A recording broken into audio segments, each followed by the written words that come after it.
गुरुभक्ति द्वारा समस्त शास्त्र पारदर्शिता अर्जन कथा जे कह जाए ताहा किपरि संभव जे आमने जे गुरुभक्ति करने द्वारा समस्त किसी पारदर्शिता अर्जन करहब एक कथा जे ठीक बोली या किपरि संभव बोली पचार वीरेन्द्र शिशु ठाकुर आरुणी ओ उपमन्यु कथा शुणी ना ये सब तात्पर्य भल रूपे बुझा दरकार ठाकुर एग्जाम्पल दौरान आरुणी आ उपमन्यु जन श्रेष्ठ भक्त दिजन ये सब तात्पर्य भल रूपे बुझा दरकार आचार्य धौम्य तांकर शिष्य आरुणी को पठाइले बिलरे हिड़ बंधेवा आरुणी अक्लांत चेष्टा करी जेतेबेले हिड़ बंधी पारिला नहीं सेतेबेले जलस्रोत को अटकाइबा निजे सेठारे शोई पड़े जिते पानी आउस को अटकई पारा ना आ उपाय शून्य हो निजे शोई पड़ा से पानी को अटक जलस्रोत को अटकाइबा निजे सेठारे शोई पड़ा दिनांते आचार्य महाशय आरुणी को न देखी शिष्यगण बाहर आरुणीर सन्धान बिल मुंडे जाई डाकिबा लगे आरुणी आरुणी बिल मुंडे शोईथिबा आरुणी उत्तर देला प्रभु प्रभु मु एइठारे शोईछि धौम्य ताको उठी आसीबा को कहिले आरुणी समस्त कथा प्रकाश कला गुरु प्रीत होई आशीर्वाद कले मु खूब खुशी होईछि सर्वशास्त्र तुमर अधिगत हेबो एटा होछि आरुणी कथा जे किभଳି भाବରେ ତାଙ୍କ गुरु आचार्य धौम्य माने बिलरे हिड़ बंधेवा माने पानी स्रोत को अटकेवा जितेबाला से समस्त चेष्टा कर विफल हेले सेतेबाला से निजे दिन राति शोई रहिले तापर दिन धौम्य जाई पहुँचिक सेठी जितेबाला डाकिले जाइकरी आरुणी उठिले आ सेतेबाला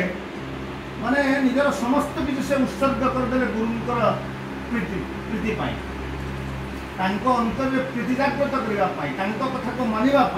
से संपूर्ण भाव में निजक उत्सर्गीकृत करते तेणु से गुरु प्रसन्न है गुरु आशीर्वाद कले खूब खुशी सर्वशास्त्र तुम अधिगत हो शिष्य उपाध्याय प्रणाम पूर्वक विदाय दियंती यार अर्थ है गुरुंक ठारे जहार मन एकाग्र गुरुंक ठारे जहार मन एकाग्र गुरुंक स्वार्थ रक्षा चाहिए सर्व प्रकार कष्ट स्वीकार करिबारे अभ्यस्त तार प्रवृत्तिर विक्षोभ और विक्षेप स्वतः प्रशमित हो आसे जे गुरु को खुश कर चेष्टा करिबो तार समस्त प्रवृत्ति जेतबे गुरुमुखी हे जीवो सेतबे तार आ किछ अभाव रहिबो तार समस्त समस्यार समाधान हे एतादृश एकनिष्ठ तपस्या धार अच्छी तार आत्मनियंत्रण आत्म साक्षात्कार क्रम से पूर्णता लाभ होता है जे निज को अधिगत कर पारे जे या ही भित्ति कर विश्वर जावतीय जहाँ किसी अधिगत कर पारे उपबंध से कथा ये ठाकुर कहते जो भक्त गुरुंकर समस्त कथा को जीवन में कार्यकारी करने चेष्टा करे तार समस्त किसी जीवन में अधिगत हो पाए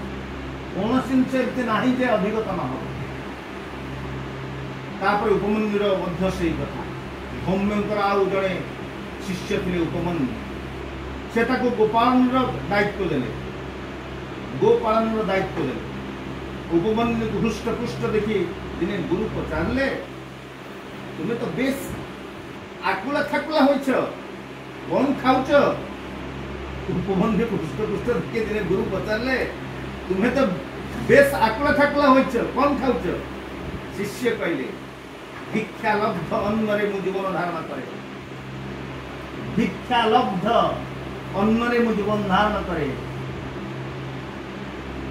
गुरु कहले भिक्षा लब्ध जहाँ ता मते देव गुरु कहले भिक्षा लब्ध जहाँ ता मते देव शिष्यर भिक्षा लब्ध द्रव्य गुरुंकर ही प्राप्य पुणी किसी दिन पर गुरु शिष्य को खाद्य पर संबंध में पचारे माने जहाँ भिक्षा कर मत देदेव कारण समस्त भिक्षार जिनस गुरुंकर प्राप्य तेणु तुम्हें भिक्षाटा तुम्हें रख ना पुणी किसी दिन पर गुरु शिष्य को खाद्य पे संबंध में पचारे उपमन्यु कहले मु प्रथम बार भिक्षा कर जहाँ पाए ताको आपण को समर्पण कर दिए प्रथम थर भिक्षार मुझे जहाँ पाए ताको आपण को समर्पण कर दिए द्वितीय बार जहाँ पाए से जीवन धारण करे गुरु कहले ता मध्य उचित नुहे या द्वारा अन्य भिक्षुंकर असुविधा हुए एवं तुमर मध्य लोभ को प्रशय दिया जाए द्वितीय थर जो भिक्षा कर खाई दौच से कथा नुहे या द्वारा या तुमर लोभ को प्रशय दिया जाए।